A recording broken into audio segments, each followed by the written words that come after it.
Bonjour Christophe. Bonjour Raymond. Écoute, ça me fait plaisir.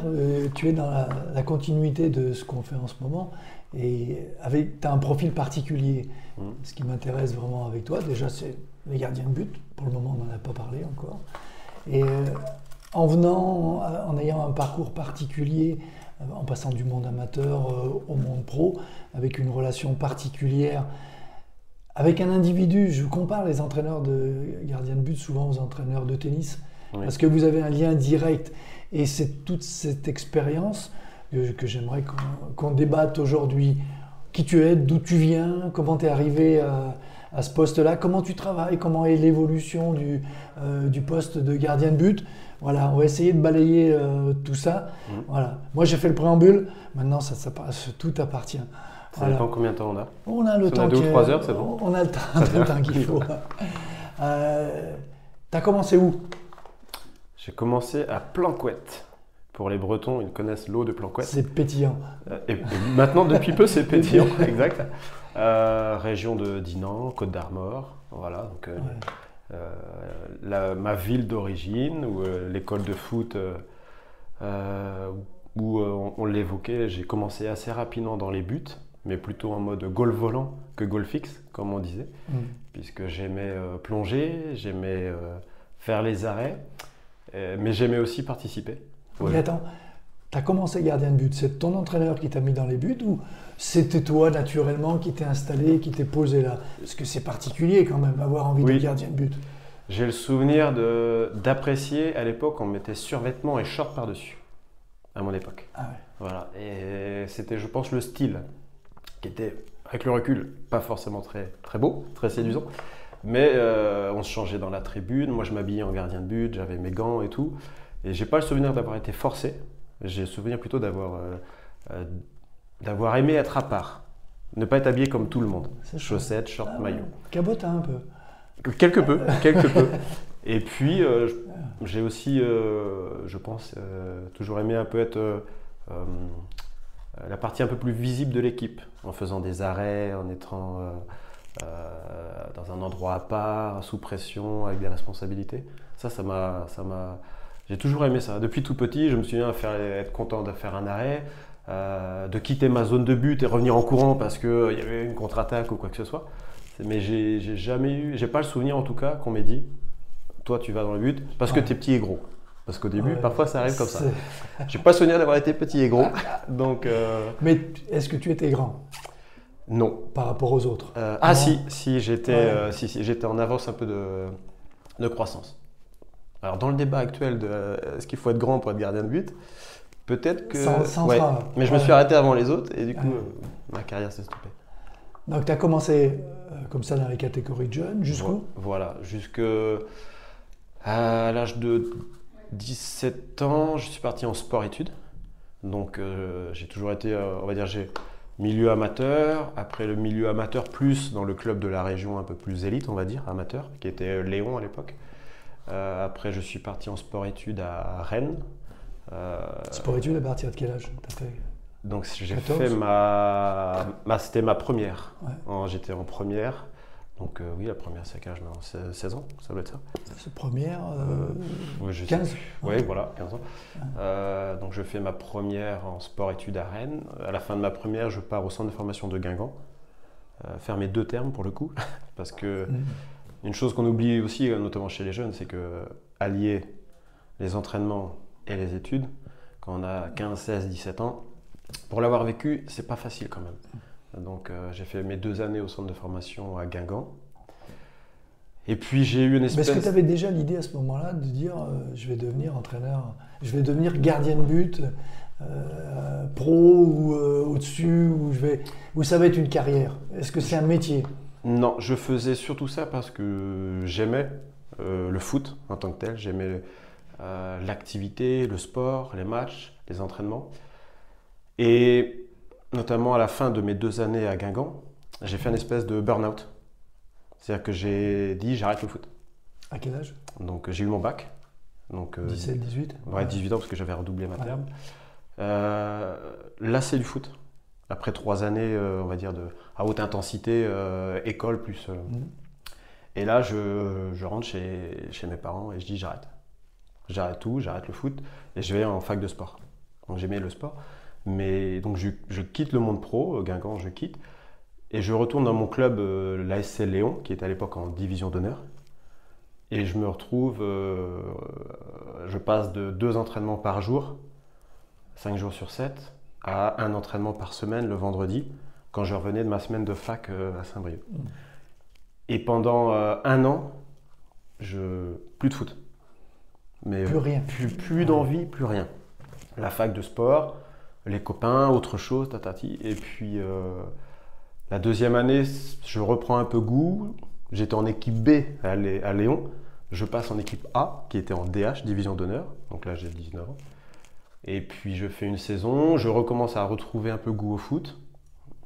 Et à la fin de l'année d'après, donc au début de la saison suivante, j'ai le Stade Rennais qui m'appelle, donc j'ai 20 ans, et qui me voit jouer. Il me demande est-ce que ça t'intéresse de venir avec nous pour intégrer l'équipe donc c'était l'équipe réserve. L'équipe réserve, voilà. Et je dis d'accord, mais comme j'ai travaillé pendant toute une saison pour me payer 15 jours de vacances en Grèce, je pars en Grèce. Et à mon retour de Grèce, je viens avec vous. Voilà. Et puis c'est Bertrand Marchand, qui était à l'époque responsable de la formation, qui me dit OK. Donc, et là, je reviens du coup, je réapparais dans le monde pro, mais frais, et en me disant, j'ai bien vécu pendant 2 ans sans le foot. J'ai travaillé en 2-8 sur une chaîne, j'ai vendu des glaces, j'ai vendu des gaufres, j'ai fait autre chose et j'étais heureux. Donc maintenant, je retourne dans le foot, mais je veux profiter. Et pour moi, cette période qui était assez dure pour moi, ça a changé et ça m'aide beaucoup aujourd'hui. En disant que le foot, c'est vraiment une passion et qu'on peut vivre sans le foot et qu'il y a un moment, il n'y a pas que le foot dans la vie, comme diraient certains. Donc là, je repars à Rennes, je fais 2 ans, je pars en Belgique en première division. En tant que joueur. En tant que joueur. En tant que joueur. En tant que joueur, donc là j'ai 23-24 ans. Après, j'ai Mais tu as joué à ce moment-là, tu as joué en réserve. À Rennes, je suis en réserve. Je fais 10 minutes, je rentre 10 minutes en première division à Montpellier, avec Christian Gourcuff comme entraîneur. Et puis après, je me fais prêter à. Non, même pas. Je pars jouer à Beveren, en première division belge. Je fais 1 an et demi. J'ai un décès familial, je décide à nouveau en disant le foot, il n'y a pas que ça dans la vie. Donc j'arrête mon contrat en Belgique et je rentre en Bretagne, c'est ma terre promise, on va dire. Et donc là, j'ai 24 ans, je signe en CFA à Pontivy. Et au même moment, donc là, je démarre un peu ma carrière d'entraîneur parce que je reviens au Stade Rennais, mais comme entraîneur des gardiens de but de la formation. À 24 ans. À 24 ans. Ouais. Donc c'est-à-dire que la journée, j'étais au centre de formation à Rennes. Je faisais mes entraînements, ma journée d'éducateur. Et le soir, j'allais m'entraîner à Pontivy. Donc je faisais 1h15 de route, de voiture, pour aller m'entraîner 3 fois par semaine. Pontivy qui jouait donc c'était en CFA à l'époque. Ouais. Voilà, et puis le week-end, j'allais faire mes matchs en tant que gardien. En fait, tu es devenu entraîneur à 24 ans. Ouais. C'est là où j'ai fait vraiment mes premiers entraînements structurés dans un centre de formation qui avait le Stade Rennais quand même de qualité.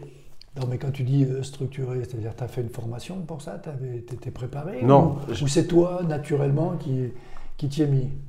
Alors, je me suis... justement, la période où j'ai quitté le foot pour faire la fac de sport, j'ai fait notamment une licence entraînement. Donc sur toute la préparation physique et tout ça. On avait des cours de biomécanique. Et j'ai eu la chance d'avoir des professeurs très intéressants et qui m'ont donné envie d'aller vers l'entraînement de l'individu, qui m'ont fait comprendre des problèmes de biomécanique et tout ça. Et sur le coup, je ne le savais pas. Mais avec le recul, c'est des choses qui m'ont donné envie d'aller vers l'entraînement quand je suis revenu au Stade Rennais. Et c'est des notions qui m'ont énormément aidé. Et sur le gardien de but, même moi après, quand je jouais, j'étais donc plutôt monde amateur, quand j'étais à Pontivy, même un peu avant, je m'organisais un peu tout seul. Voilà, parce que j'ai pas eu la chance d'avoir que des entraîneurs très pointilleux sur ces aspects. Mais ça, je dirais, il y a 20 ans, 15 ans, 20 ans, passe à 24, tu as 40 ans. On est en 2000. Voilà, ça fait il y a 20 ans. Ouais. Les entraîneurs de gardiens de but n'avaient pas la formation qu'ils ont à l'heure actuelle. C'était de l'intuitif. Beaucoup. Voilà. Beaucoup. Donc toi, tu as été ton propre cobaye, en fait. Oui, assez rapidement. Ouais. Et avec des notions un peu universitaires. C'est ça aussi qui... Parce que je me suis aperçu pendant mes cours, mes 3 années universitaires, que le détail, ça comptait finalement. Pourquoi on ne peut pas plonger comme ça? Parce que le coude, sinon, on a une luxation. L'épaule, pourquoi il faut rentrer? Pourquoi on apprend à tomber au judo? Pour ne pas se faire une luxation. Et tout ça, c'est des choses que je ne maîtrisais pas avant. Et que là, ça a été encore plus... Ça a apparu comme une évidence pour moi, quoi. Donc là, tu es 24 ans, Pontivy, ta formation en tant qu'entraîneur, et après? Ouais, donc Pontivy, je fais 1 an. Après, je pars à jouer à Vannes, en restant au Stade Rennais. Je fais 1 année comme ça en CFA. Et avec Vannes... Toujours éducateur au Stade Rennais? Éducateur au Stade Rennais, entraîneur au VOC. Non, éducateur au Stade Rennais, joueur au VOC. Ensuite, de CFA, on monte en national. Et là, la compatibilité des deux n'était plus possible parce qu'on s'entraînait le matin en national et là. Et donc là, je décide d'arrêter d'être éducateur au Stade Rennais pour repartir un peu plus de manière à 100% comme joueur avec contrat fédéral et tout ça. Et puis du coup, je fais 4 années comme joueur à Vannes. On fait national, on monte en Ligue 2. On fait 1 année en Ligue 2 où on fait la finale de la Coupe de la Ligue contre Bordeaux. Et suite à ce match est mon dernier match. C'est mon jubilé. Tu as fini en beauté. J'ai pas été bon. En termes d'un point de vue purement technique ou gaullistique, c'est pas mon meilleur match. Parce que j'étais un peu nul quand même. Tu étais sous pression? Oui. Mais ça m'aide aussi maintenant à comprendre. À comprendre. Voilà. Parce que je me suis retrouvé... j'ai arrivé donc dans un club amateur qui commençait à se structurer, dans un événement assez quand même important, exceptionnel pour nous, avec une ferveur. Beaucoup de choses à gérer, les costumes, les parents, les amis, les interviews, tout ça. La télé. Ouais, et donc cette finale pour moi elle a été ratée sportivement, mais ça a été un bel enseignement. Un bel enseignement, et j'ai eu la chance depuis de faire 2 Coupes de la Ligue en tant qu'entraîneur, 1 Coupe de France, et donc le trophée des champions l'année dernière avec Lille. Et dans l'approche de la finale, je peux comprendre maintenant que comment arrive le joueur. Méfie-toi, ce que tu es en train de dire. Ça veut dire que si on n'a pas vécu ce genre de situation, pour transmettre quelque chose à un gardien de but de ces moments-là, c'est plus compliqué. Ça aide. Ouais. Ça aide, ça c'est vrai. C'est vrai que ça aide. On ne peut pas enlever le fait... Est-ce qu'on dit toujours, est-ce qu'un grand entraîneur ou un grand joueur peut être... C'est toujours un débat. Ouais. Mais c'est quand même vrai que ça s'appelle l'expérience. Et avoir une expertise, une approche, un vécu de ce genre d'événement, pour l'accompagnement, c'est utile. Ça, c'est indéniable. Et moi, cet accompagnement qui a été un échec sportif, quand je prépare une finale, je me dis, même si on n'est pas tous, il ne faut pas faire du mimétisme avec ces joueurs. On se dit, il risque d'avoir 800 coups de fil d'ici la finale, 30 demandes d'interview, 40 demandes de maillot, la famille, les places et tout, et que c'est perturbant pour certains. Donc moi, ça m'a servi. Et suite à ce match, j'ai un coup de fil du Stade Rennais à la fin de la saison. Il y a un changement de staff, il y a Frédéric Antonetti qui arrive avec son staff, ils n'ont pas d'entraîneur de gardien de but. Et donc là j'ai 30 ans et ayant vécu 2 années en tant que joueur, 2 années en tant qu'éducateur au club, ils me demandent si je veux être l'entraîneur des gardiens de but professionnel dans le staff de Frédéric Antonetti. Directement? Directement. Comme ça? Comme ça. C'est une confiance totale? Oui, c'est une grosse marque de confiance. Parce que tu n'avais pas de vécu, tu n'avais pas d'expérience sur le monde pro. Non. Je le remercie dès que je peux, c'est Jean-François Krejcadec, et je le cite dès que je peux. J'avais 30 ans, personne ne me connaissait. Lui me connaissait en tant qu'homme et éducateur, mais Ça a été très couillu de sa part. Et moi, je dis banco. Je dis banco, j'arrête. Je savais que j'aurais jamais gagné la Coupe du Monde en tant que gardien de but.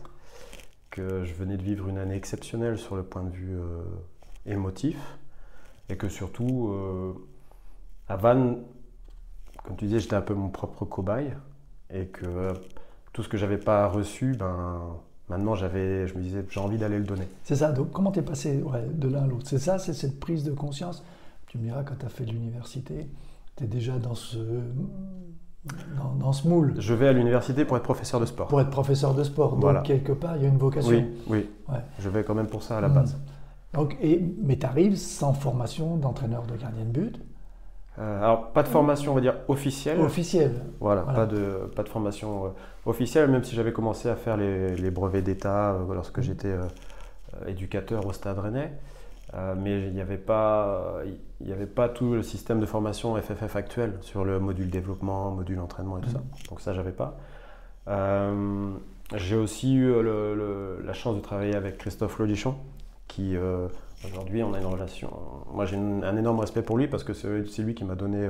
Il m'a entraîné, il m'a accompagné lorsque j'étais au centre de formation.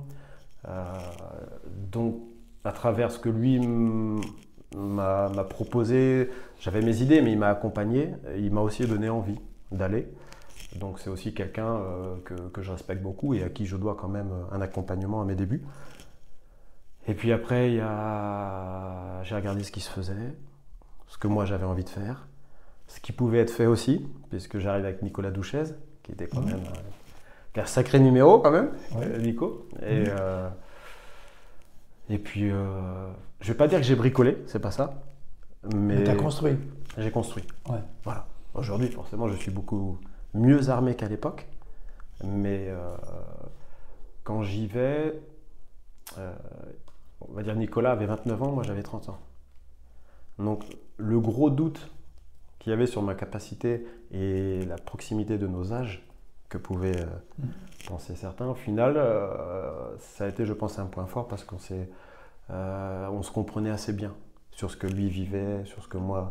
Voilà, donc ça s'est bien passé. Et puis après, tu as fait 4 ans comme ça avec lui. Donc 2 ans. 2 ans. Ouais. Il part au Paris Saint-Germain. Et là, c'est Benoît Costil qui arrive, qui est en Ligue 2, qui était venu à Vannes pour jouer à ma place, qui avait joué à ma place, et qui était à Sedan, qui sortait d'une bonne saison. Et je propose son nom pour prendre sa suite. Et du coup, il nous rejoint. Et puis là, on fait 6 ans ensemble avec Benoît.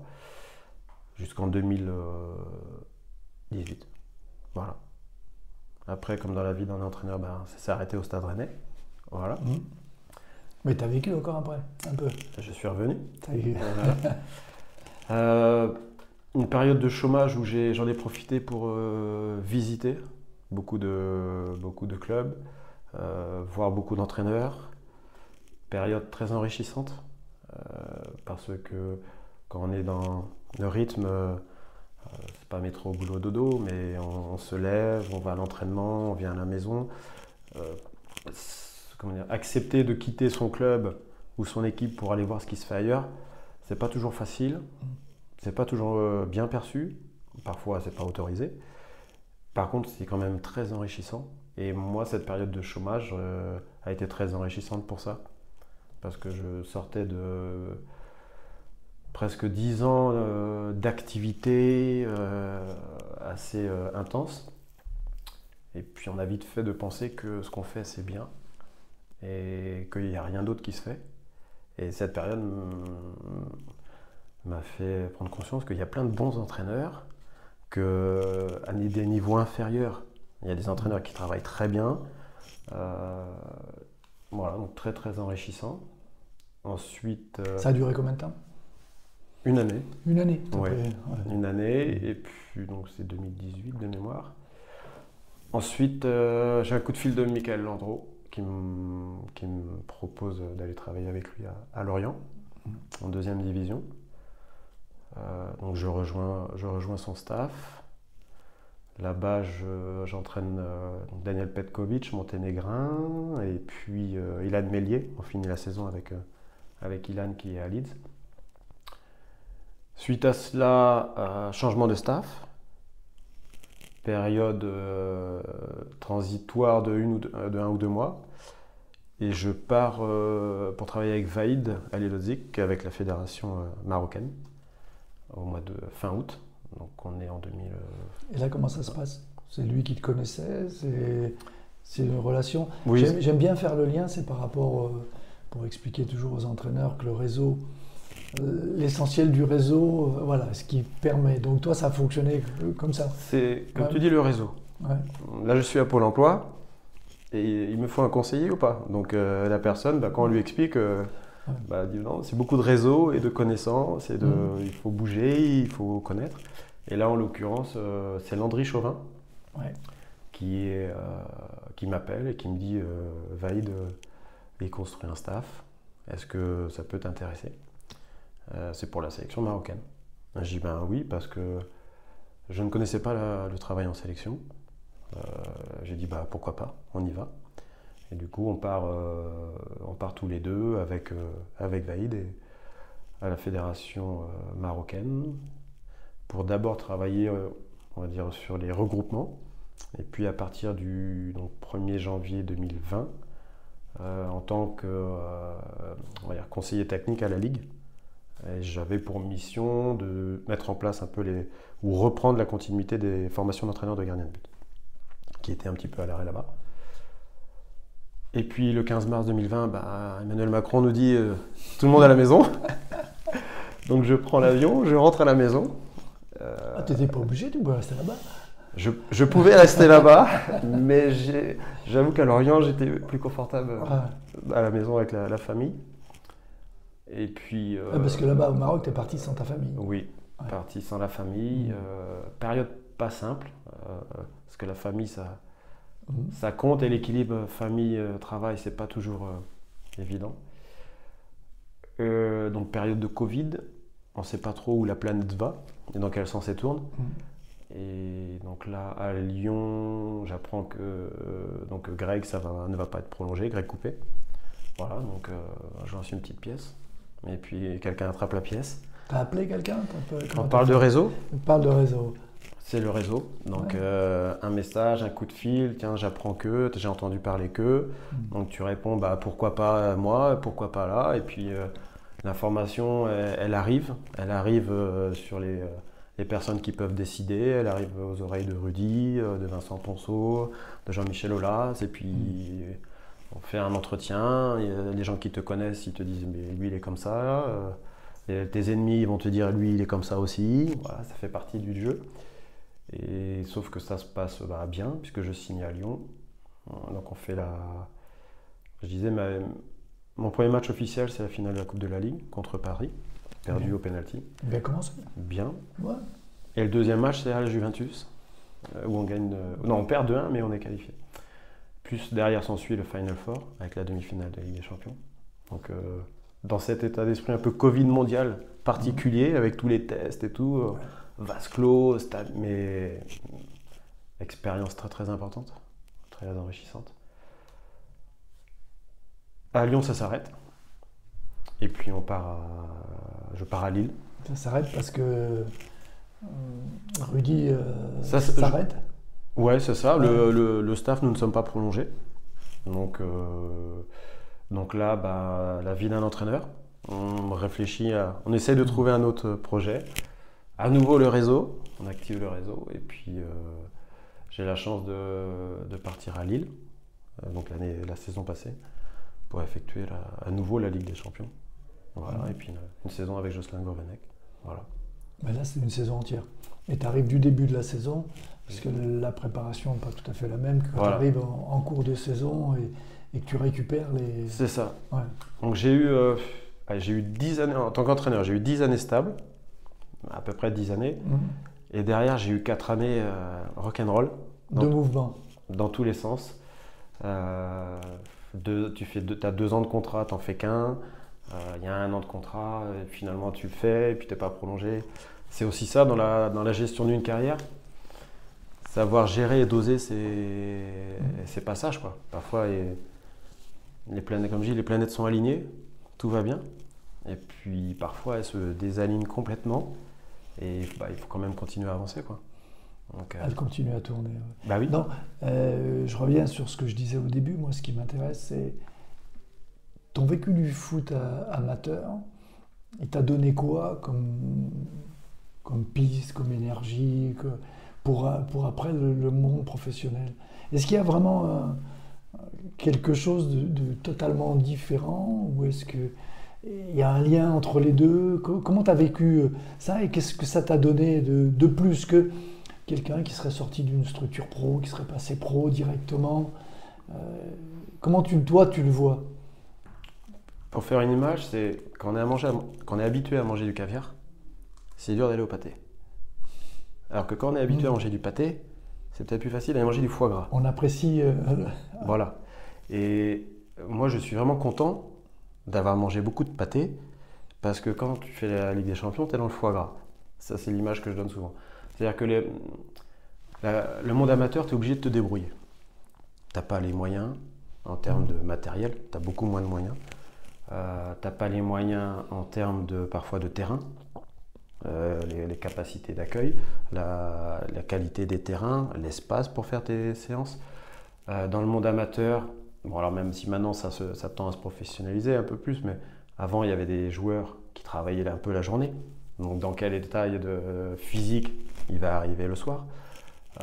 Il y a les déplacements, c'est du bus, ça compte énormément. Et donc, je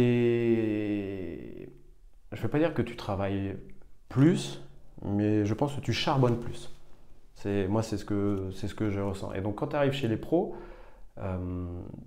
tu as déjà des gardiens avec des capacités ou techniques ou physiques supérieures au monde amateur, de manière logique. Donc, tu as de la mise en place de contenu, des séances d'entraînement différentes également. Tu peux aller vers des situations un peu plus difficiles dans le monde amateur. Tu as souvent une aire de jeu, tu as un bon terrain, tu as du matériel à profusion. Si tu n'as pas de matériel, souvent tu demandes est-ce que je peux avoir un peu de matériel, souvent il arrive. Donc c'est pas du tout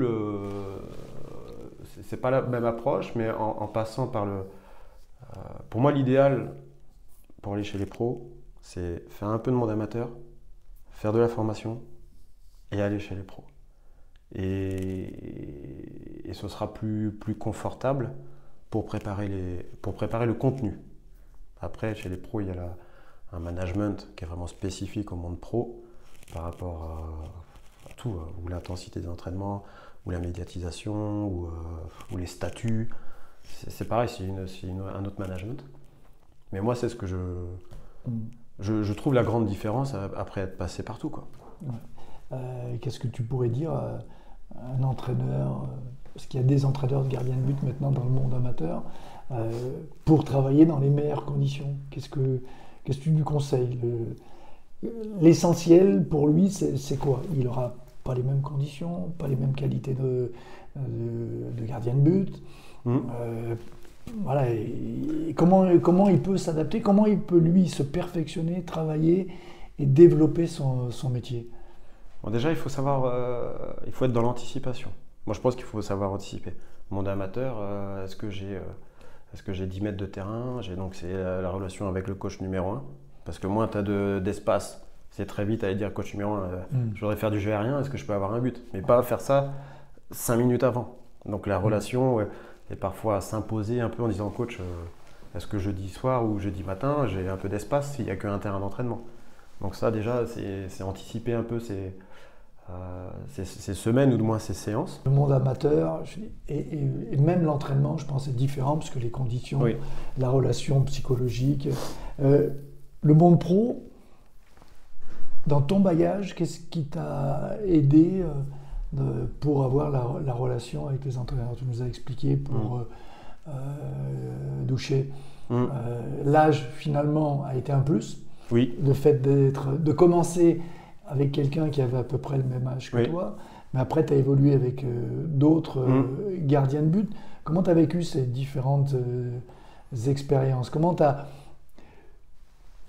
Comment tu as vécu avec les uns et avec les autres? Parce qu'à la limite, à chaque fois, c'est un couple. Oui. Tu as Oui. divorcé quelques fois, Oui. tu t'es remarié quelques fois, Oui. c'est un peu ça. C'est ça. Ouais. Là, je commence à vieillir. Voilà. Et j'essaie quand même de te tenir informé. Ça fait très ancien. Mais comment sont les nouvelles générations? C'est-à-dire que quand j'entends une musique, que les jeunes de 20 ans chantent ou dansent, tout ça, même si je ne suis pas fan, j'aime bien aller voir ce que c'est. Parce que pour moi, ça compte. Ça compte de pouvoir à un moment comprendre ce qu'ils écoutent, pourquoi ils écoutent. Même si ce n'est pas mon style. Et que tu dis c'est une relation. Je pense que si le joueur... Nous, moi je dis toujours, je suis là pour le gardien. Et que je pense qu'un danger, c'est de penser que je suis là pour moi. Alors que notre objectif, c'est quand même ou le développement du gardien de but ou la performance du gardien de but.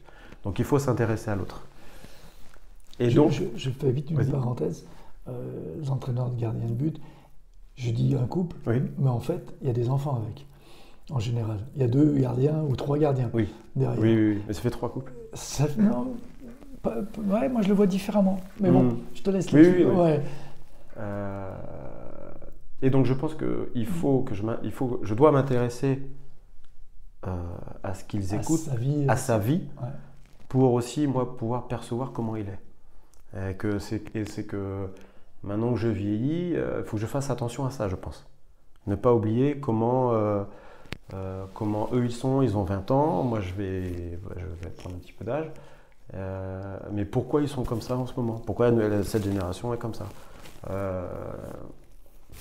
Donc, comme j'ai eu la chance de commencer très jeune, j'étais un peu dans le même tempo que Benoît, c'est ça. que Nico Douchet, que Benoît Costil. J'étais un peu dans le même mouvement, on écoutait un peu la même musique. La même génération. Voilà, c'est ça. Et là, je me dis qu'il faut que je sois attentif à ne pas passer pour un vieux coach et ne pas se dire, mais lui, qu'est-ce qu'il écoute encore, quoi. Ou comme, On parlait justement de ton vécu avec les différents gardiens de but. Douchet, c'est le rapprochement, c'est l'âge. Ouais. Costil, c'est toi qui l'as fait venir en fait. Oui, c'est ça. Donc la relation, elle est plus paternelle déjà. Oui, peut-être un peu plus. Un peu plus. Un peu plus. Après, sélection marocaine, c'est un poste encore à part, c'est un travail à part, parce qu'il y a quand même un peu plus de distance.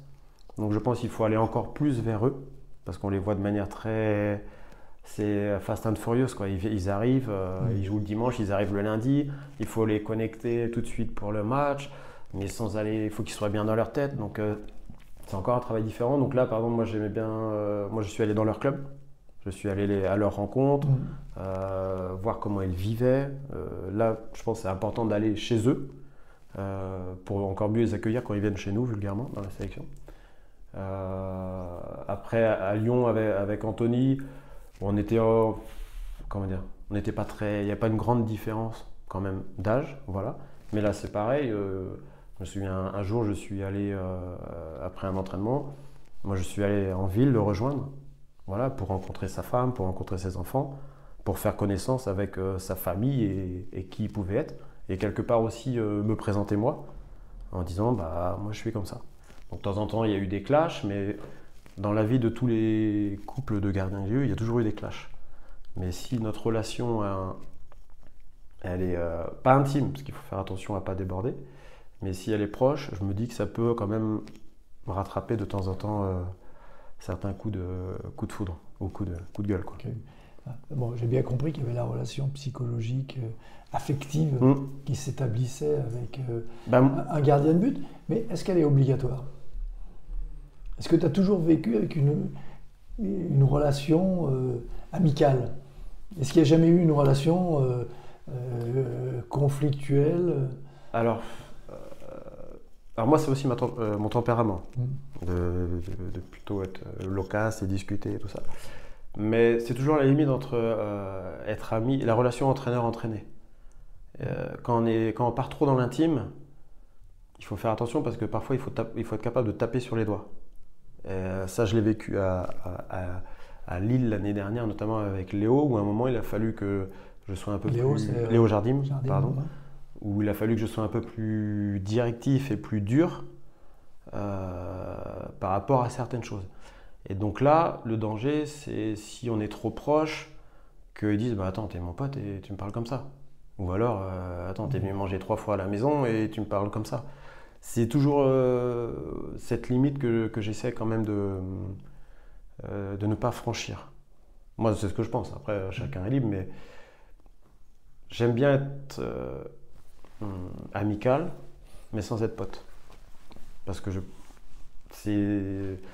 ça reste quand même un métier, qu'il y a des enjeux, et que de temps en temps, ça bastonne un petit peu. Et j'ai peur qu'en étant trop proche, il y ait ou un refus d'entendre, d'écouter, ou moi un refus de dire. Et ça, je veux pas que ça puisse arriver, quoi. Tu veux être libre, quelle que soit la relation. Oui. Je reviens à ma question de tout à l'heure, avec le couple entraîneur-entraîné, et puis les 2 enfants, c'est le 2e et le 3e gardien de but. Parce que, en fait, tu ne gères pas un seul mec, tu en gères 2, 3. Oui. 3 en général. Oui. Comment, moi, je préfère 3. Comment tu préfères avec 3? Oui. Oui, c'est mieux, tu n'as pas l'opposition. Il y a toujours un qui vient. Oui, puis dans le rythme de travail aussi. Dans les notions de temps d'effort, temps de récup. Ouais. Je trouve que c'est mieux. Et de plus en plus. 1 sur 3, quoi. C'est temps ça. de travail sur 3. Voilà, vulgairement, c'est ça. Et je trouve qu'il y a moins d'attente. Et surtout, moi, du coup, de plus en plus, je les mets à participer dans le jeu au pied. De plus en plus. Parce qu'on dit toujours les gardiens de but. C'est-à-dire participer dans les jeux Non, dans mes séances, à la frappe. À la frappe. À la frappe. Parce qu'on demande maintenant que les gardiens de but soient excellents avec le jeu au pied. Oui, tu peux en mettre un dans les buts et un de chaque côté. Voilà, c'est ça. Ou même des petites passes simples. Mais si les gardiens de but aujourd'hui ne touchent jamais le ballon au pied, la progression, ça passe par la répétition aussi. Donc même des choses basiques, moi je les mets à frapper pied droit, pied gauche. Mais s'ils frappent 20 fois, même de manière très simple, ça fait quand même 20 frappes. Donc moi, à 3, je trouve qu'il y a plus de répétitions dans ce sens. Comment tu montes tes séances? Est-ce qu'il y a des entraîneurs intuitifs, sans que ça soit positif ou négatif? Je veux juste le truc, et qui se mettent dans la séance, ils ont une trame en tête, et puis ils font en fonction de ce qui se passe. Des fois, en fonction de l'entraîneur, qui les arrête en disant tiens, j'ai besoin d'un gardien de but, tu me l'envoies. Ou est-ce que tu es plutôt quelqu'un, c'était comme l'était Bruno Martini, que j'ai connu, il savait exactement, à la fin de l'année, je pense qu'il nous a dit combien de fois il avait frappé au but, combien de séances il avait fait exactement, il savait tout, il avait tout découpé. Est-ce que tu es plutôt dans quel...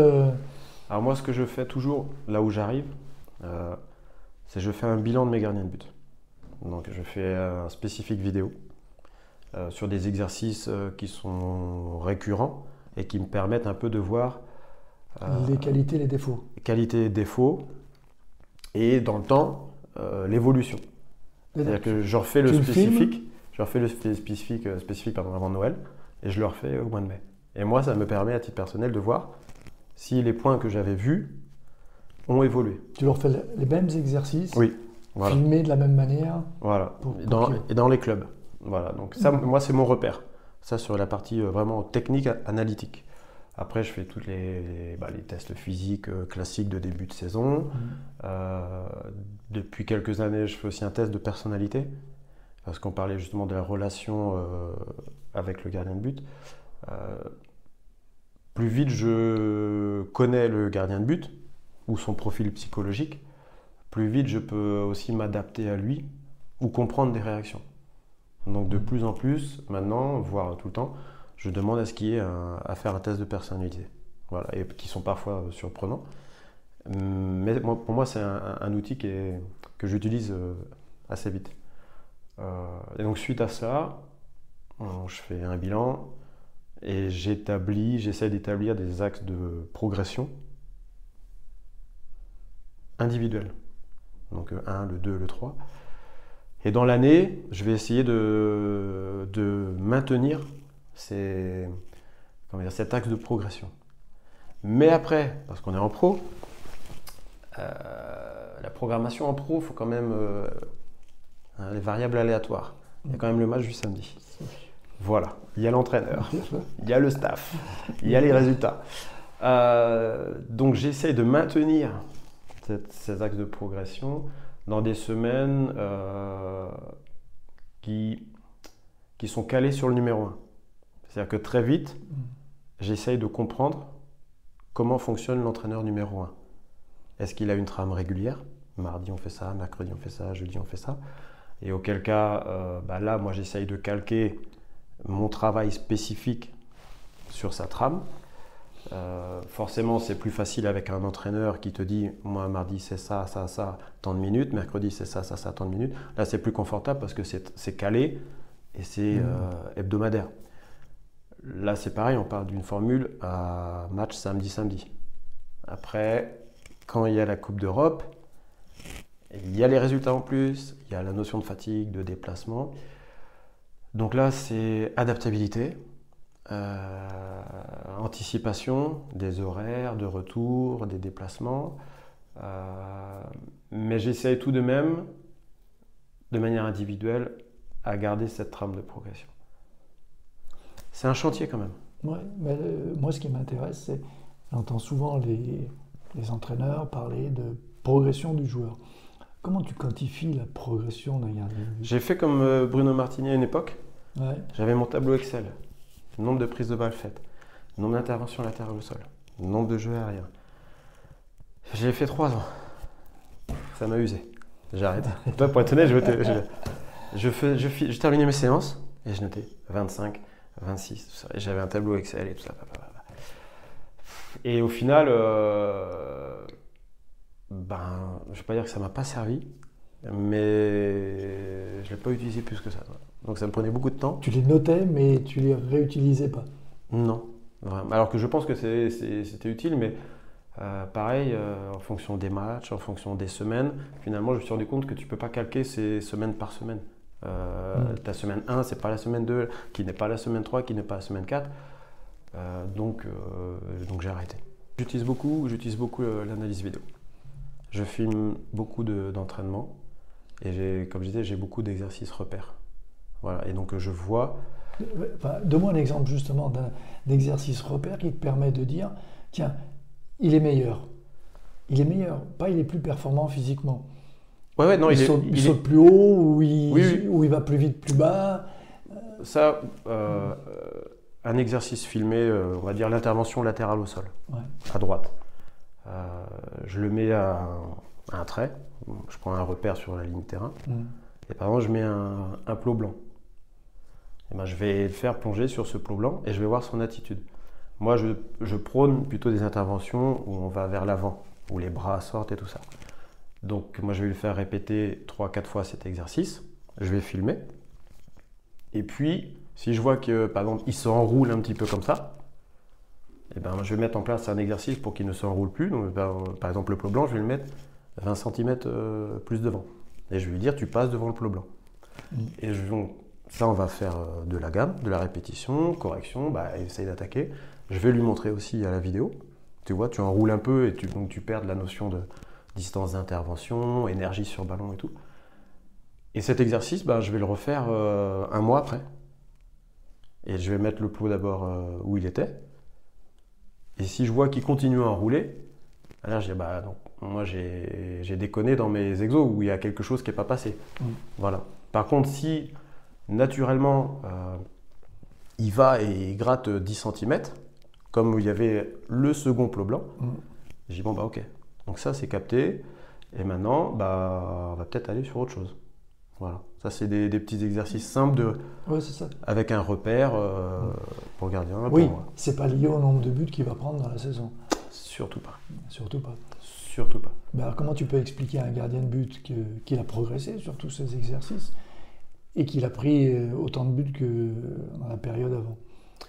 C'est revoir les buts, lui demander s'il a une solution pour aller arrêter la balle qui est en pleine lucarne, lui demander s'il a une solution pour arrêter le but qui part à gauche, qui est contré, qui va à droite. Et si le gardien de but, et si moi, on trouve que il n'y a rien à faire, il n'y a rien à faire. Voilà. Et à l'inverse, s'il a pris que 2 buts sur les 4 derniers matchs, mais qu'il y a un plongeon, la balle est part, qu'il y a un ballon et il y a but derrière, la même question. Est-ce que tu penses que tu peux faire quelque chose de mieux? Et souvent, les gardiens de but, quand on les met calmement, posément, en face de l'image, ils ont eux-mêmes les réponses à ça. Mais il faut un temps de discussion. Et donc un gardien qui me fait 7-8 parades dans un match, mais que le dernier ballon, il passe entre les jambes, bah, je ne vais pas être satisfait. Même si on gagne 4-1. Parce que je vais lui dire, bon, t'as bien fait ton job, mais c'est quand même dommage, sur cette action, de réaliser ce geste technique. Donc ouais, tu quantifies. Les buts servent de révélateur à des comportements. Parce que c'est vrai, je suis d'accord avec toi. Des fois, il ne peut rien sur les buts. Non. Et tu ne peux pas l'incriminer, quelles que soient ses qualités, il l'aurait pris. Bah oui, c'est ça. Donc, moi, c'est ma façon de fonctionner. Hein. Je suis pas un entraîneur. J'aime pas l'expression aujourd'hui, tu prends pas de but. Parce que ça dépend tellement de choses de prendre un but que si tout l'échauffement, je lui martèle, tu prends pas de but, et on prend pas de but, et tu prends pas de but, et surtout tu prends pas de but. Deuxième minute, frappe par-dessus le mur en pleine lucarne. Je dis, oh punaise. Tu dis, j'ai fait 35 minutes de préparation mentale, ben foutu en l'air. Donc moi je fonctionne pas comme ça. Par contre, je vais dire, attention, dans cette phase de jeu, peut-être qu'il faut que tu sois là. L'adversaire, il a tendance à faire ça. Là, tu fais attention. Nous, notre équipe, attention, on va essayer de faire ça. J'essaie de plus me focaliser sur des situations précises, anticipées, analysées auparavant avec ou le staff ou tout seul. Quoi. D'accord. Pour parler un peu de l'actualité par rapport au gardien de but, les situations de gardien de but avec le 1 bis, est-ce que tu as eu à en gérer, toi? Ou le 1 bis qui est un numéro 1, et est-ce que tu as eu ces situations-là, et qu'est-ce que tu dirais à un entraîneur, quel que soit le niveau, qui a ce genre de problème à régler? Pour moi, il faut que ce soit clair et net. Il faut qu'il y ait une hiérarchie. Moi, je l'ai vécu un petit peu à Lille l'an passé, avec Ivo et Léo. Léo, il démarre la saison sans l'incertitude d'être numéro 1, donc c'est difficile psychologiquement et tout ça. Mais à chaque fois que j'ai eu une hiérarchie claire, nette, précise, j'ai jamais eu de problème. Parce que et ça dépasse le cadre du gardien, on rentre dans l'homme. Quand c'est clair et que tu sais où tu vas, pour moi, ça résout tous les problèmes. L'incertitude, le doute, c'est ce qui est le pire. Et c'est ce qui peut gangréner aussi un groupe de travail. Souvent, quand je fais souvent une petite réunion avec mes gardiens au début d'année, et je leur dis toujours, toi, tu n'es pas responsable de lui, il n'est pas responsable de son arrivée, vous avez été contacté, c'est pas toi qui l'as appelé lui pour venir, ainsi de suite. C'est l'entraîneur, les dirigeants, le staff. Donc ne commencez pas à vous tirer dans les pattes ou vous mettre des saucissons, parce que vulgairement, c'est pas de sa faute. Mais si toi, numéro 1, tu es nul, toi, numéro 2, tu dois être bon parce que tu vas jouer à sa place. Donc toi, 1, sois bon, et toi, le 2, si tu rentres et que tu n'es pas bon, viens pas pleurer si le 3, il joue à ta place. Parce que on est dans un métier de performance. Et à chaque fois que j'ai eu ces situations, c'était clair, net, propre. Et quand à un moment il y a eu ou un coup de moins bien et tout ça, parce qu'il peut arriver, il n'y a jamais eu de problème. Voilà. Et notamment dans la relation avec les gardiens. Je reste dans l'actualité, j'aime bien. Parce que les gardiens de but, c'est vraiment un truc important. La situation du PSG l'année dernière. Tu es entraîneur des gardiens de but. Il y a un gardien de but qui est performant, qui a l'appui du vestiaire, qui est bien avec la plupart des mecs du vestiaire, qui a fait une année performante. Et on lui amène un champion d'Europe comme gardien de but. Comment tu gères ça? Je fais la même réunion. Oui, mais c'est l'entraîneur. Mais après, l'entraîneur. C'est pas toi qui définis le numéro 1. Non. C'est l'entraîneur. Pour moi, il faut définir numéro 1. Mais qui définit le numéro 1? C'est toujours l'entraîneur. Moi, la décision finale, pour moi, c'est toujours l'entraîneur. Après, il y a discussion avec l'entraîneur des gardiens, c'est ça. Avec le staff. Voilà, mon truc, c'est comment vous discutez après avec l'entraîneur. C'est toujours des discussions je pense qu'il faut inclure tout le staff, mais la décision finale, c'est toujours l'entraîneur. Moi, je n'ai jamais décidé de qui jouer. Et personnellement, c'est pas dire je veux pas, mais pour moi, c'est un dépassement de fonction, si moi je fais. Par contre, je donne mon avis. Lui, il est comme ça en ce moment, lui, il va apporter cela, lui, il va apporter ça, peut-être lui, d'autres choses et tout. Mais l'entraîneur reste vulgairement mon supérieur hiérarchique. Et pour moi, je dois lui donner mon avis de manière transparente, mais lui, il tranche. Et si lui, il tranche, comment dire, moi, je dois le suivre. Moi, c'est ma façon de penser. Donc, dans cette situation, si on prend Paris, pour moi, il faut définir. C'est le numéro 1. Voilà. Toi, c'est le numéro 2. Ok, toi, tu es content, mais sois bon. Toi, tu fais la gueule, mais sois prêt. Et je pense que au début, ça pique pour le numéro 2. Mais une fois que c'est clair et net, soit tu continues, soit tu lâches. Et si tu lâches, tant pis pour toi, parce que certainement qu'un jour, tu auras un moment où il faudra que tu joues et tu ne seras pas prêt. Alors après, je sais que dans la gestion des égos, c'est difficile, parce qu'on est sur des statures internationales, mondiales. Mais je pense que c'est surtout au-delà de ça, c'est dans la relation humaine, c'est clair, c'est net. Et le numéro 2, il n'aime pas l'entraîneur, mais c'est là la limite de l'intimité. Ouais. Voilà, si pas de pote. Vous avez un rôle, je dis en même temps, qui est un rôle de psychologue, oui. Puisque vous devez gérer une responsabilité qui n'est pas la vôtre, qui est celle de l'entraîneur, qui prend la responsabilité et qui vous met, vous, en situation Bien sûr. De discuter. Il y a un autre exemple à Marseille avec Mandanda et Paul Lopez. C'est l'entraîneur des gardiens de but qui se retrouve en situation Bien sûr. d'expliquer. C'est ça. En général, l'entraîneur, il n'explique pas. Comment ça fonctionne? Pas tous, mais c'est vrai. C'est vrai. Non, mais c'est vrai. Et c'est là où nous, on a un rôle d'adjoint et parfois, il faut être prudent parce que il ne faut pas se mettre en porte-à-faux.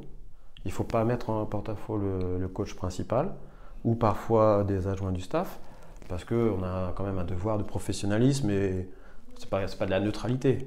Mais il faut faire attention parfois au dépassement d'émotions. On peut ne pas être d'accord avec ce que choisit le numéro 1, mais j'ai jamais vu un numéro 1 prendre une décision volontaire pour aller dans le mur. C'est la base. C'est la base. C'est la base. C'est la base. C'est ce qu'on explique toujours. C'est la base, mais donc, quoi qu'il advienne, si le numéro 1 il prend une décision, c'est que lui, il estime que c'est la bonne décision, sa bonne décision. Donc ça doit être respecté quoi qu'il en coûte, quoi qu'il en soit. Et après, il faut transmettre le message, appuyer le message, parfois défendre le message, parce que le gardien, il viendra se plaindre à nous. Oui, mais des fois, tu peux te retrouver dans la situation où toi, tu es convaincu que le meilleur, celui qui devrait jouer, c'est celui-là. Et l'entraîneur vient, il te dit c'est l'autre.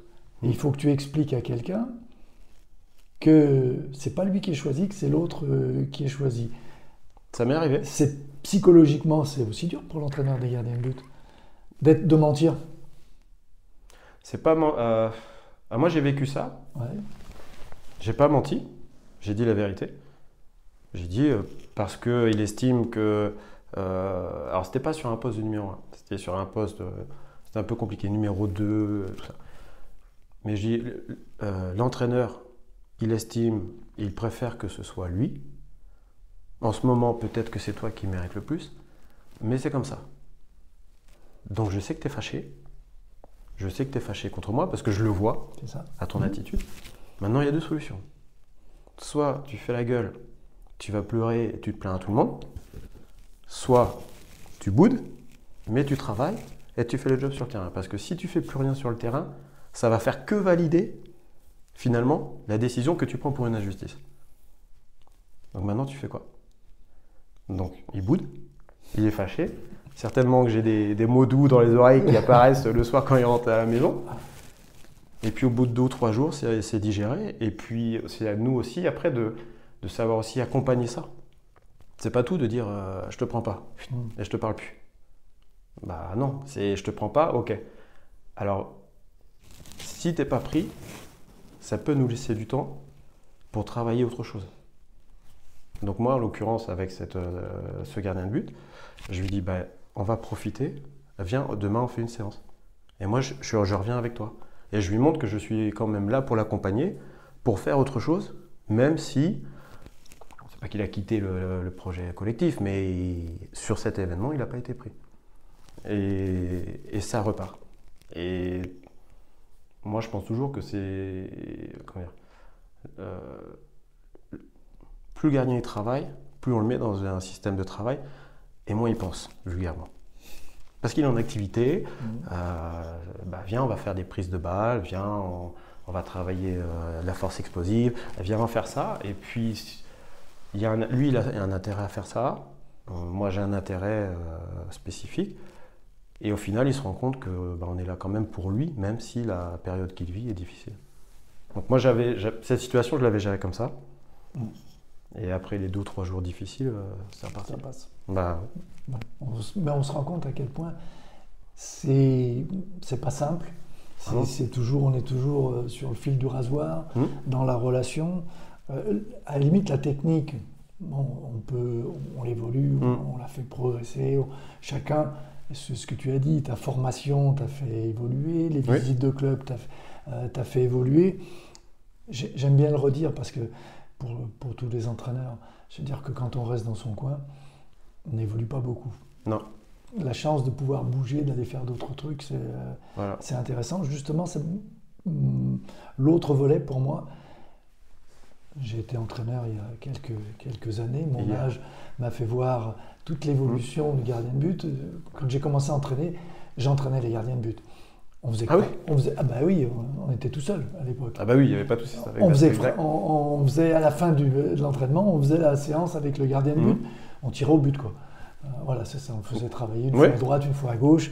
Voilà. Ce que j'aimerais savoir, moi, c'est quelles sont les étapes, comment ça a évolué et vers où on va encore dans l'évolution. Est-ce qu'il y a encore une possibilité dans le travail de l'évolution du travail du gardien de but, à part sa taille?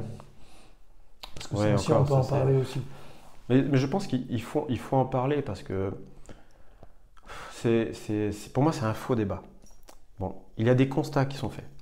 Ça, c'est constat. C'est mathématique, c'est tableau Excel, c'est la médiane des tailles. À tel niveau, c'est supérieur à tel niveau. Voilà.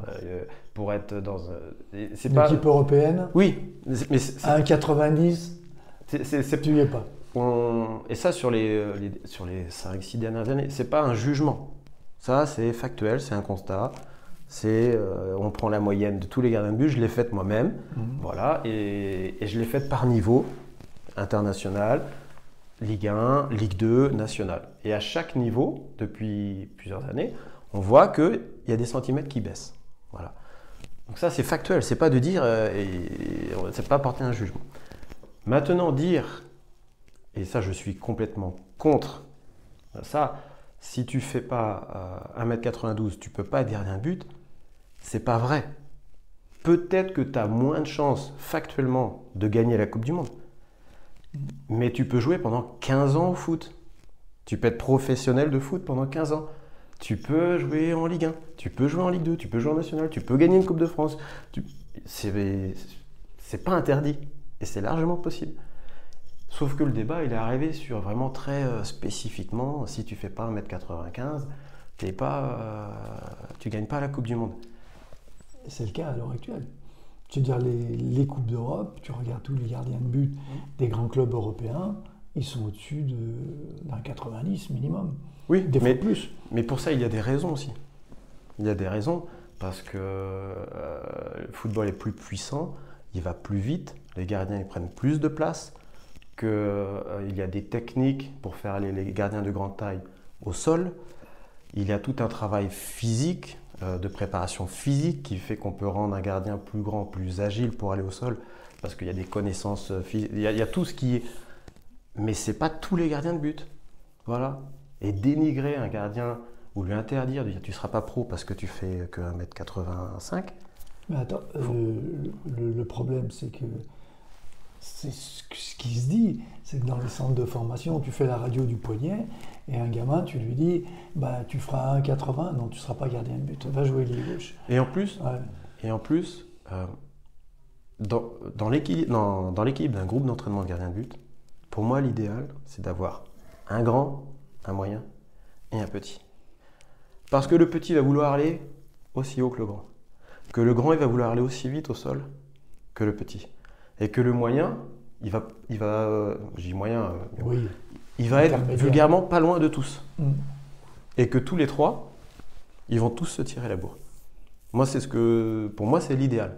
Parce qu'il y a une alchimie à créer entre le groupe de travail et tout. Et pour moi, je pense que c'est l'idéal.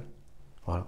Et de là à dire dans un centre de formation, si comment dire, tu seras pas footballeur professionnel ou gardien de but, parce que moi j'ai déjà eu des parents qui m'ont dit ça, ou même des jeunes gardiens de but, mais je suis pas grand, je serai jamais gardien de but. Et je dis mais non, mais tu peux jouer pendant 15 ans gardien de but, mais après peut-être qu'effectivement pour gagner la Coupe du Monde, il te manquera 15 cm, parce que quand tu as Olivier Giroud qui va venir duel à la tête avec toi, tu n'auras pas le ballon. Ça, c'est factuel aussi. Oui. C'est factuel, c'est pas un jugement. Parce que moi, anecdote, quand j'étais à Vannes, avec mon 1m80, j'ai joué contre Olivier Giroud à Tours.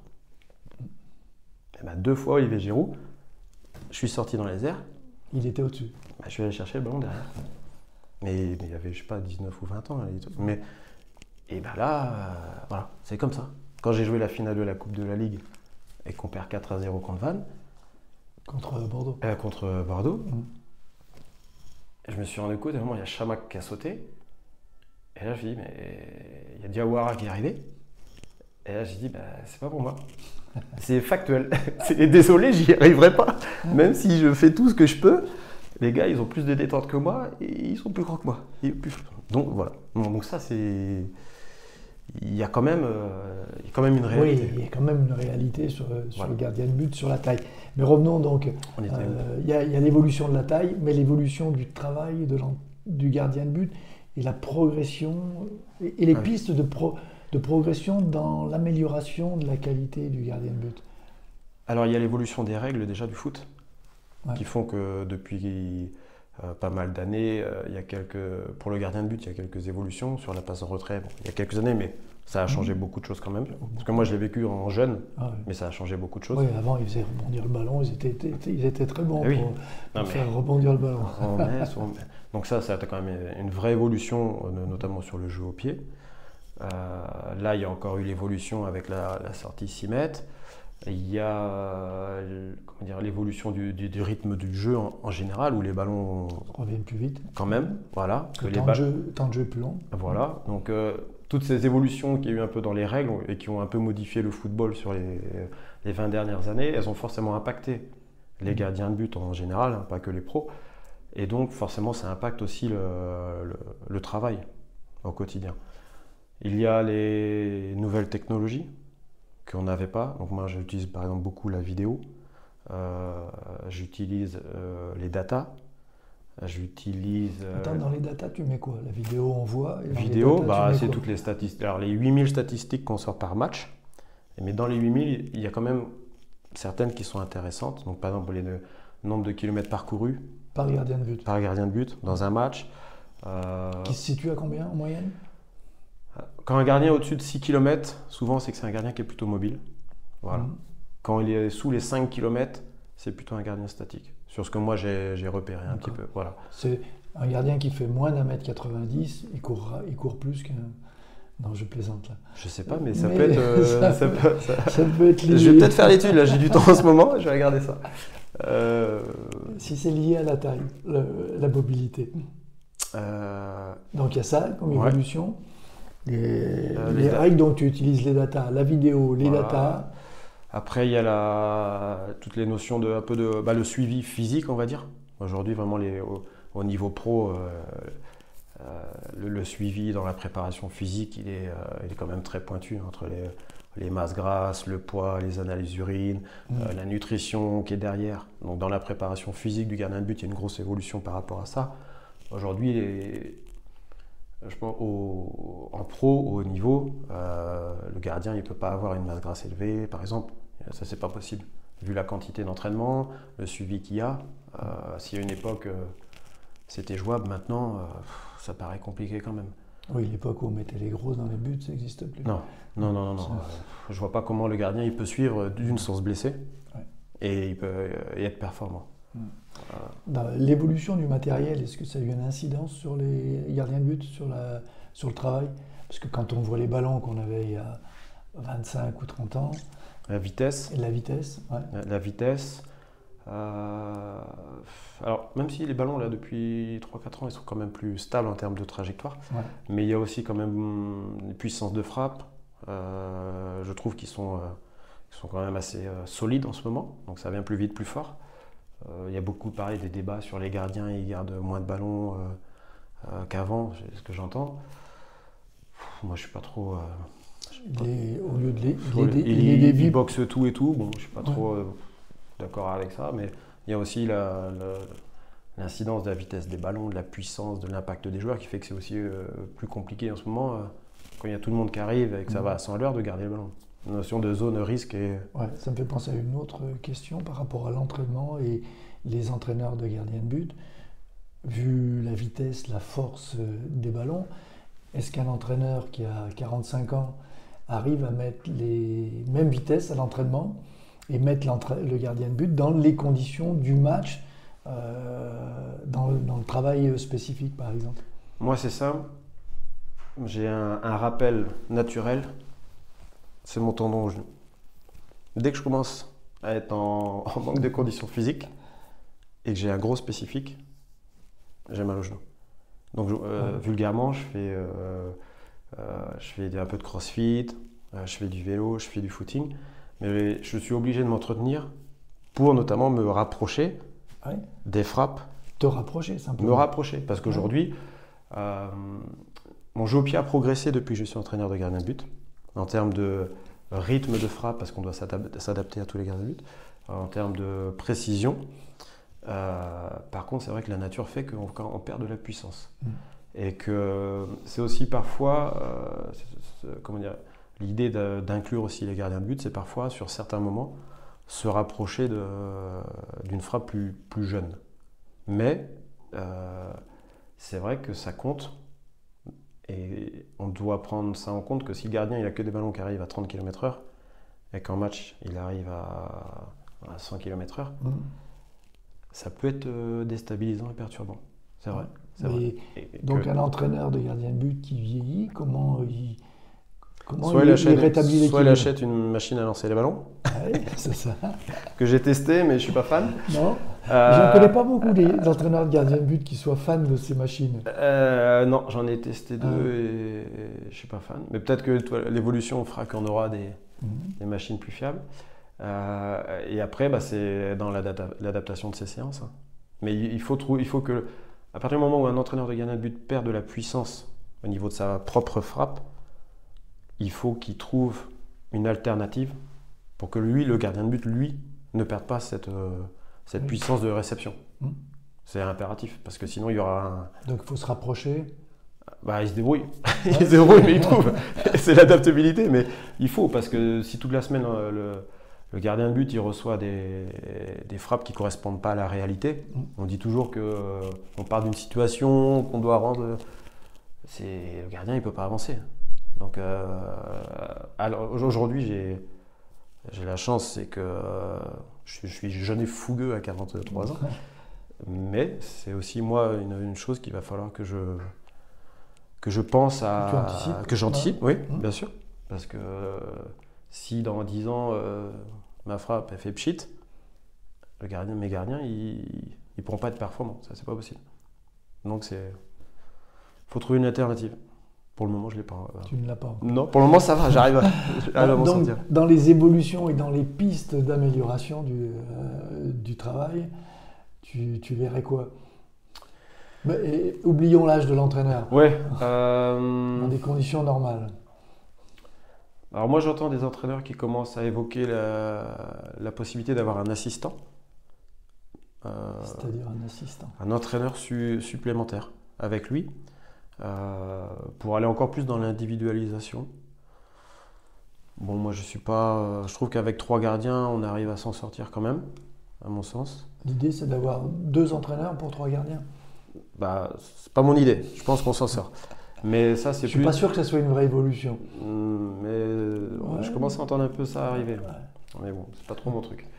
Peut-être à la formation par contre. À la formation, avoir parfois, moi j'ai été à la formation aussi, et faire une séance avec un U12 et un U17, avec au milieu 2 U14 et 2 U16. D'accord. C'est spécialisé en fonction de l'âge. De l'âge ou de la taille? De l'âge. De l'âge? De l'âge. Et si tu as un gamin de 12 ans qui fait 1m80 et... On s'adapte, on fait un entraînement spécifique. Et il va travailler avec ceux qui ont 17 ans et qui ont 1m80. Non, à cet âge-là, c'est surtout la différence de formation, parce que le gardien de 17 ans, il va être en avance, et techniquement et physiquement. Et ça crée un différentiel trop important en termes d'intensité, le même exercice, ça ne va pas être fluide. Et en plus, quand on a 6 gardiens, là pour le coup, la gestion elle est quand même plus compliquée. Oui, parce que c'est ça, dans la formation, l'entraîneur des gardiens de but, on ne parle plus de l'entraîneur des pros, l'entraîneur qui est dans le centre, donc il gère des catégories d'âge de 14 à 19 ans, en fait. Moi, ça m'est arrivé. Des fois plus jeune. Moi, ça m'est arrivé, et je ne vais pas dire que c'est du bricolage, mais à un âge où c'est hyper important d'être vraiment précis sur la réalisation, sur la correction, sur l'accompagnement, encore plus que chez les adultes, c'est pas rendre service aux jeunes, quoi. Donc là, ta préconisation, ça serait que dans les clubs, ils découpent en fait l'entraînement pour ces catégories. C'est ça. Qu'il n'y ait plus de trucs groupés. C'est ça. Alors dans les clubs pro, centres de formation, ça commence à se faire. De plus en plus, il y a un responsable école de foot, un responsable préfo, un responsable formation et parfois même un responsable CFA. Donc là, pour le coup, l'équilibre il est bon.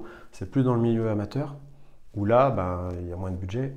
Donc souvent, à ces postes-là, il y a moins d'entraîneurs.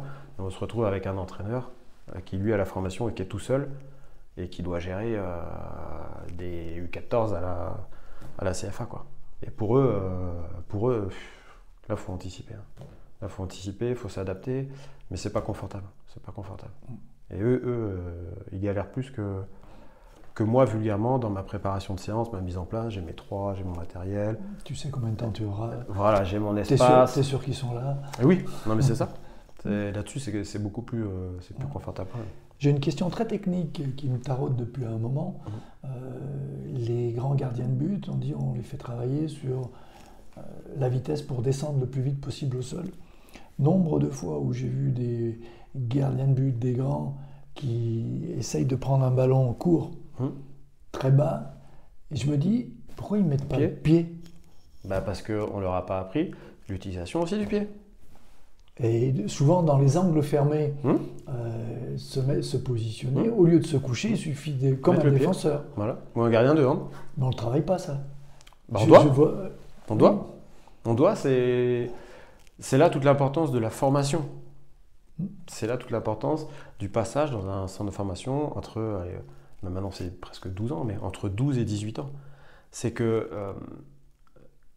pour moi, c'est ma conception.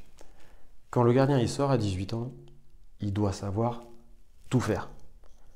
Et nous, coach pro, on lui apprend quand faire et à quelle intensité.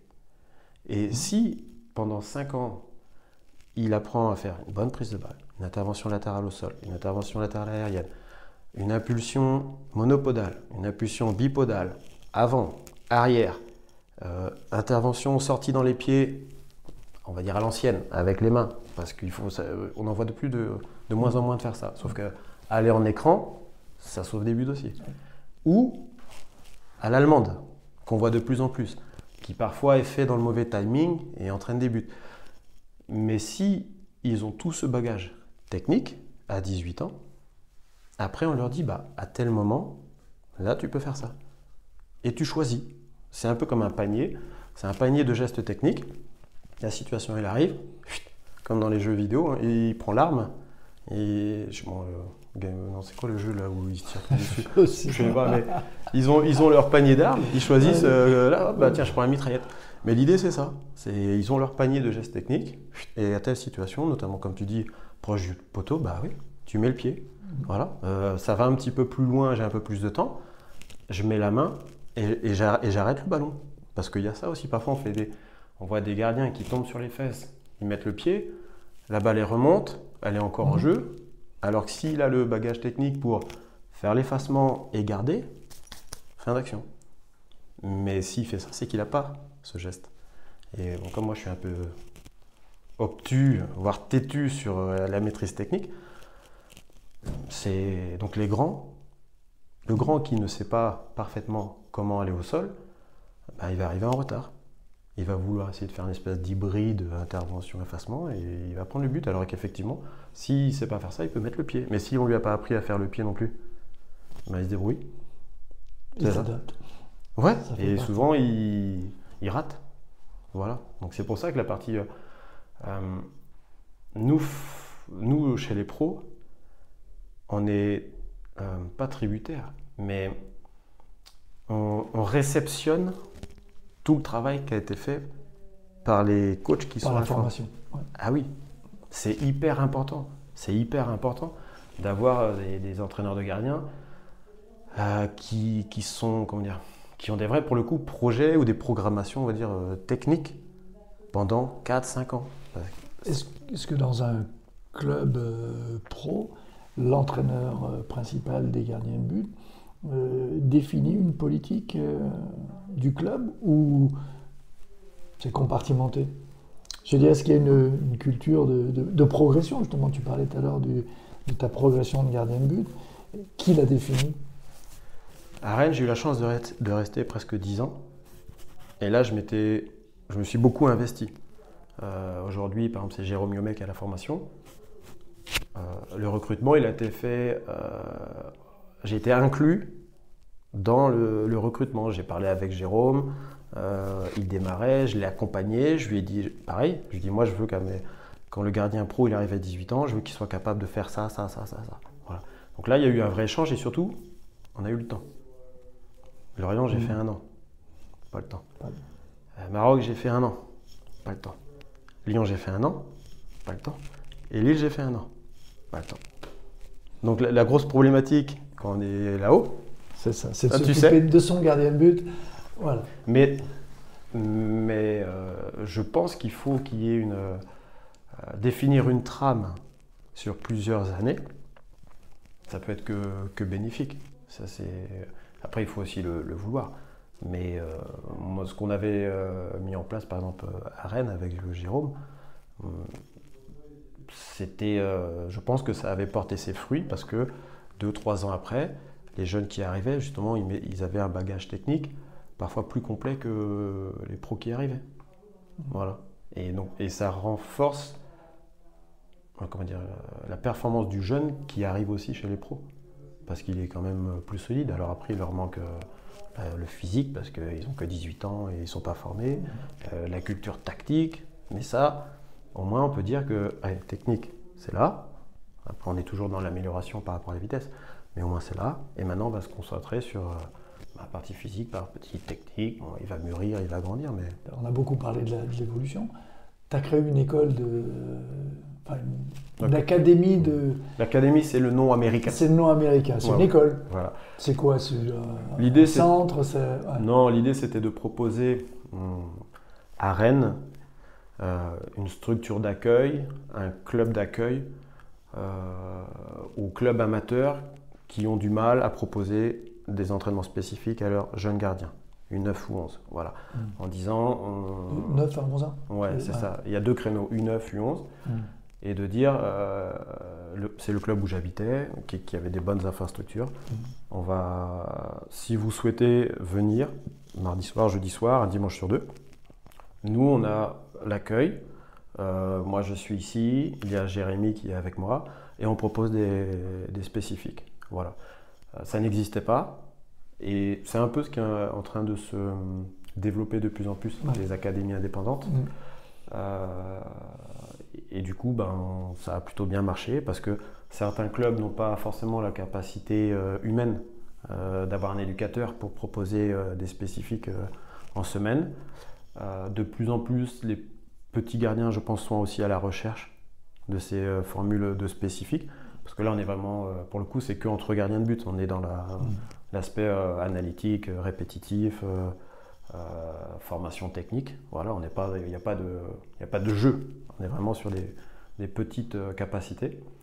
Et puis, ça a plutôt bien marché parce qu'on a du monde. Il y a de la récurrence. Alors maintenant, ce n'est plus mon académie à titre personnel.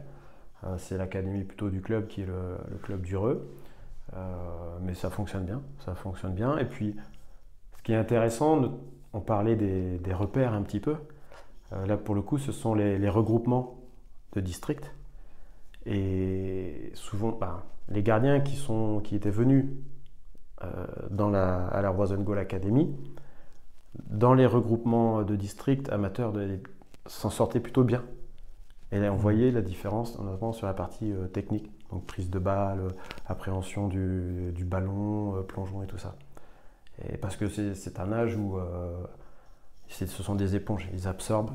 Et si la base technique elle est mise en place, comment chuter, on est aussi beaucoup sur la notion de soyez fiers de ce que vous faites, parce que c'est un poste quand même qui est ingrat. Il suffit d'aller au bord des terrains pour entendre les moqueries quand ça se passe mal et tout ça.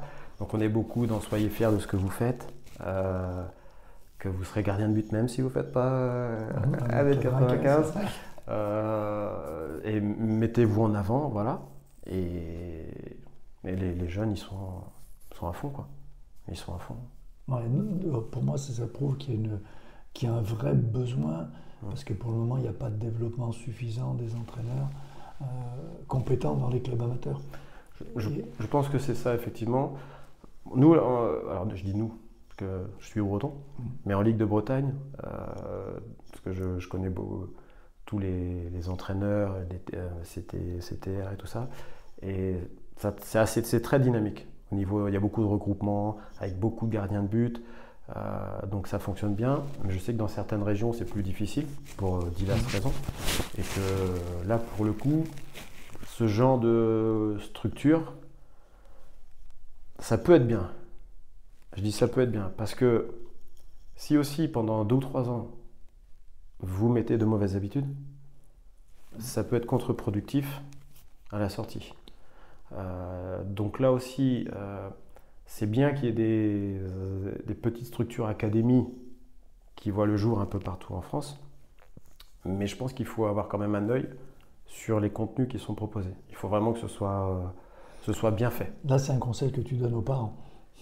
Oui, bien sûr. Oui, bien sûr. C'est de vérifier qui est l'entraîneur et qui travaille dans ces structures. Et c'est même un message que je donne aux gens qui ouvrent une structure. Moi, j'ai ouvert la structure, mais j'avais 2 années d'expérience au centre de formation à Rennes. J'avais 9 années avec les pros. Ouvrir une structure sans avoir à minima fait les formations FFF, qui apportent quand même des outils, sans avoir juste entraîné un petit peu de gardien auparavant, attention. Parfois c'est tentant. Y aller pour faire de l'argent, c'est encore pire à mon avis. Voilà, parce que déjà pour moi c'est pas donné non plus. Et puis surtout c'est donner de mauvaises habitudes aux jeunes gardiens, ça va réellement les handicaper plus que leur servir, quoi. Donc ça c'est important à noter pour tous les entraîneurs. Et les conseils, non, parce que dans un club amateur, l'entraîneur qui n'a pas les compétences, il peut dire tiens, il y a la structure, tu peux aller t'entraîner, il peut avoir des accords avec l'école qui se fait là. Voilà. Mais que lui, il a la responsabilité de vérifier aussi les compétences toujours. de celui qui gère. Nous, dans la structure, on a l'accueil des parents. Là, je vais faire un peu ma promo, mais moi, j'ai créé un petit livret pédagogique, justement sur les gestes techniques. Donc, en plus de l'inscription à l'académie, on offre le livret. Et on leur dit, dans ce livret, vous retrouvez l'orientation technique que tu mets en place voilà, sur l'entraînement. Qui vont suivre. Quelle est ta meilleure expérience? Tu me l'as mis là. Quel est ton plus beau souvenir en tant qu'entraîneur de gardien de but?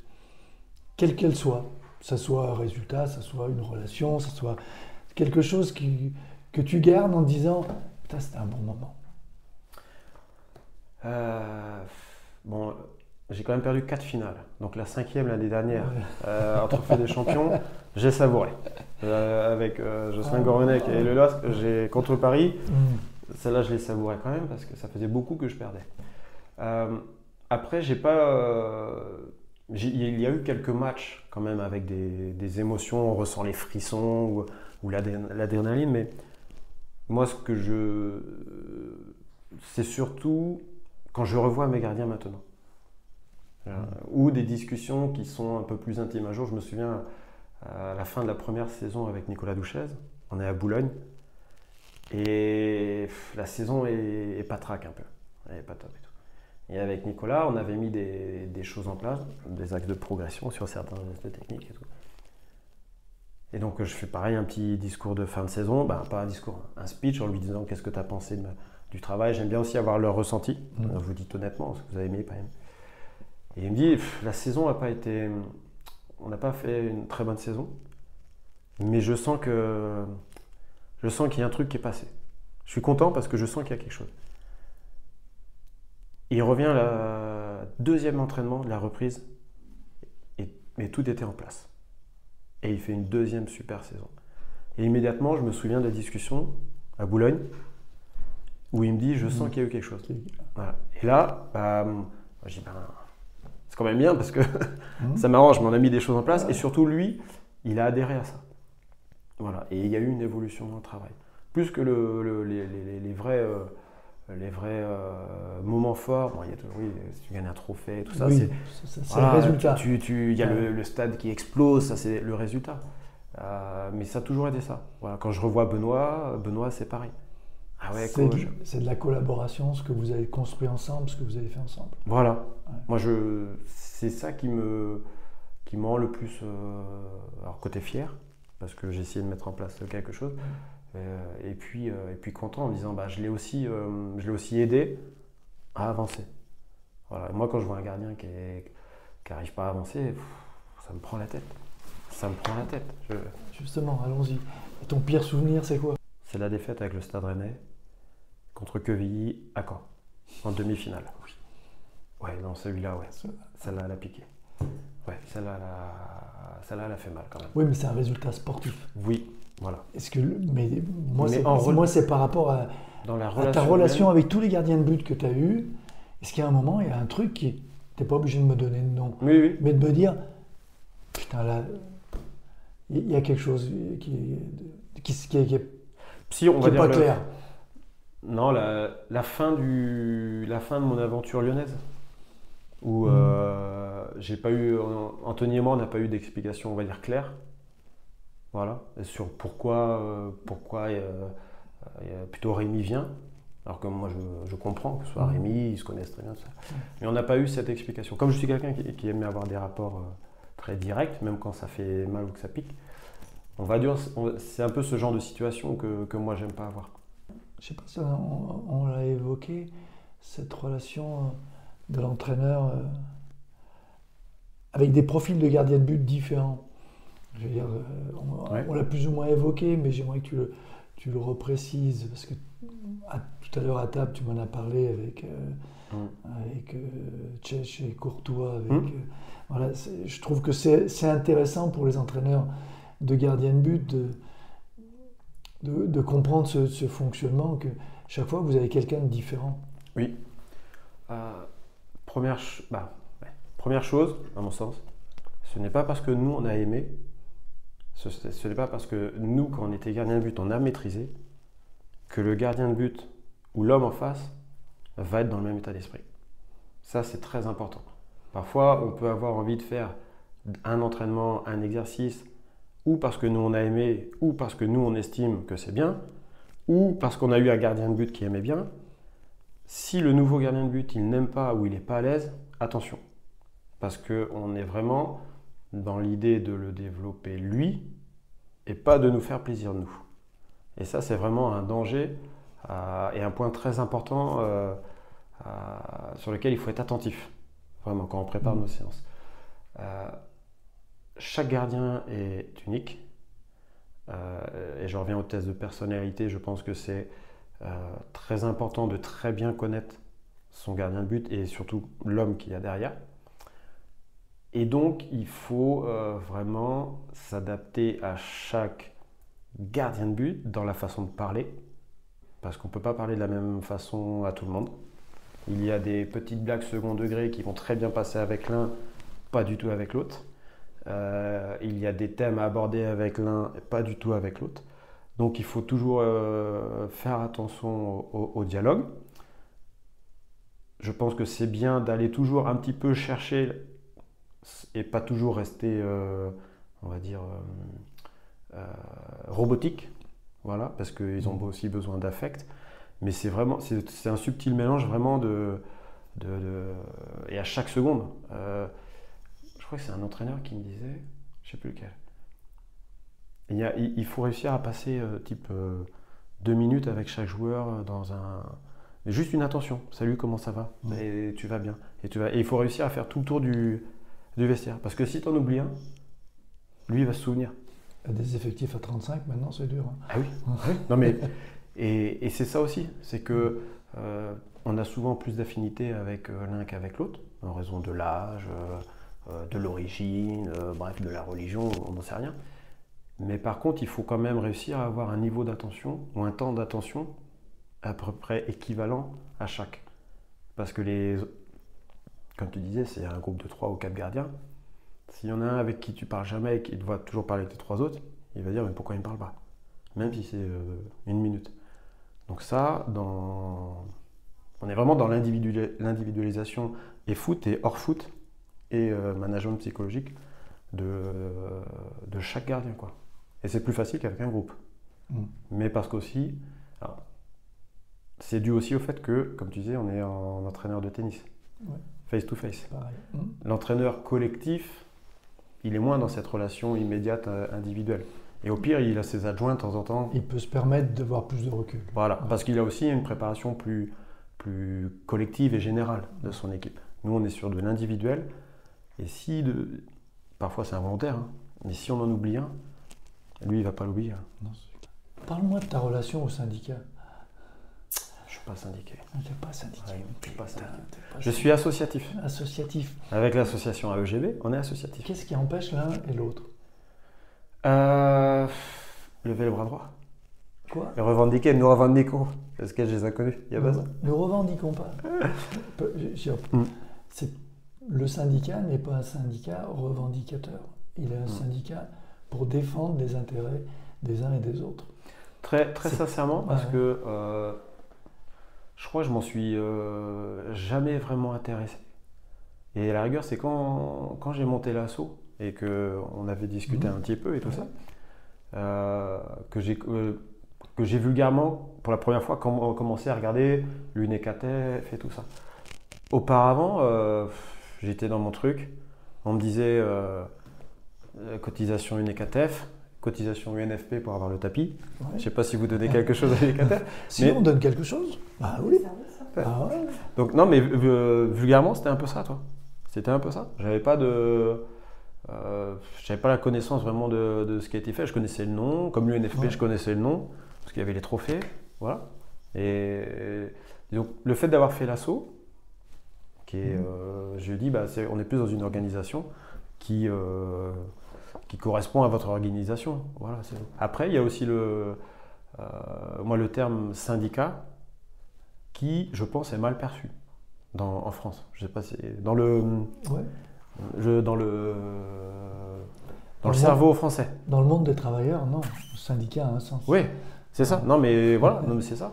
De manière transparente, c'est pour ça que avant, j'avais pas prêté attention, j'avais pas du tout regardé. Voilà. Et depuis que je suis à l'asso, Oui, non, parce qu'en créant une association qui rassemble des entraîneurs, vous êtes dans la même fonction que nous, en fait. C'est d'essayer de mettre en commun des compétences des uns et des autres, de donner de l'information aux uns et aux autres. Nous, le seul truc qu'on a en plus, c'est qu'on défend en même temps les intérêts, les vôtres, Voilà. même les vôtres. Puisque Ça, c'est une... vous devenez, on a réussi à vous mettre dans la charte, à donner une existence à vos postes. Je veux dire, ce qui est quand même... c'est le plus. Avant, vous n'existiez nulle part. Il y avait des entraîneurs de gardiens de but, il y avait des diplômes, mais vous n'étiez pas reconnu dans une convention collective. Vous, grâce au syndicat, vous l'êtes. Je te disais quand on était en bas, je veux dire, le webinaire que tu vas faire ce soir, on peut très bien, nous, je veux dire, le transmettre. Toutes les opérations que vous faites de rassemblement, les trophées, moi j'ai trouvé ça super, c'est bien. C'est un rassemblement d'entraîneurs et de gardiens de but qui sont là. Je trouvais que c'est tout à fait le syndicat. C'est ça. Il y a plusieurs volets au syndicat. Il y a le volet convivial, récompense, rassemblement, puis il y a le volet revendicatif. Pas revendicatif, défenseur. On défend les salaires, on défend la fonction, on défend les postes des uns et des autres. C'était ça, il n'y a pas d'opposition. Ah non. Moi, justement, quand je t'ai dit, moi, je ne suis pas en opposition, mais c'est que c'était le terme, moi, syndicat, parce que j'ai mis ma tête en haut quand même. J'ai lancé le truc et tout ça. Tu vois. Christophe, merci. C'était intéressant. J'ai appris des trucs sur les gardiens de but, sur cette relation privilégiée, particulière, compliquée que les entraîneurs de gardiens de but pouvaient avoir avec leur groupe d'entraînés et de gardiens de but. Puis j'ai appris aussi sur l'évolution et sur l'expérience de quelqu'un comme toi qui n'a pas un parcours linéaire du monde professionnel, pro devenu entraîneur de gardien de but. Je trouve que c'est vraiment enrichissant, intéressant, et j'espère que ça intéressera tous les gens qui t'écouteront et qui peut-être auront d'autres questions et d'autres interrogations. Si jamais c'est le cas, on transmettra tout ça. Avec plaisir. Merci de votre accueil. J'ai passé un bon moment aussi à l'UNECATEF, puis maintenant il n'y a plus qu'à se syndiquer. Voilà. Rendez-vous là-bas. Merci. Ciao.